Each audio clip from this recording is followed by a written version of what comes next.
24 round होणार आहेत आणि 24 पैकी आता 11 राऊंडचा आपल्याकडे जो आकडा आलाय त्यामध्ये जर सुनेत्रा पवार 95,000 मतांनी पुढे असतील तर आपण असं म्हणायला हरकत नाही की दादांचा 1,65,000चा जो मताधिक्य होतं आणि 1,95,000 मतं जे दादाने घेतले होते मागच्या निवडणुकीत तो सुद्धा आकडा कदाचित यावेळेस या पोटनिवडणुकीमध्ये तुटताना तो विक्रम बदलताना दिसतोय असं म्हणायला हरकत नाही. बदलेले जर हाच ट्रेंड कायम राहिला तर अजून जवळपास 13 ते 14 राऊंडचं मतमोजणी बाकी आहे.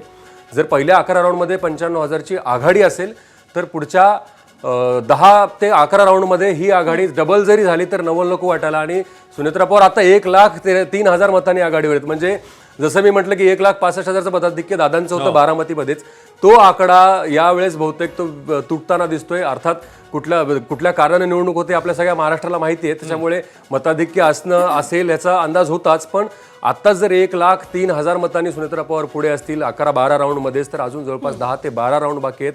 त्या राऊंड नंतर सुनेत्रा पवारांची आघाडी 2 लाखाच्या वर गेली तरी काहीही नवल नको वाटायला. आणि कर्डिलेंचं सुद्धा राहुरीमध्ये तसंच होईल कदाचित 1 लाखाच्या आसपास आणि तेही कदाचित जिंकले तरी आपल्याला काही नवल नको वाटायला इकडे. आणि बारामतीच्या निवडणुकीत जवळपास 98% मतं ही सुनेत्रा पवारांना पडल्याचा अंदाज आहे.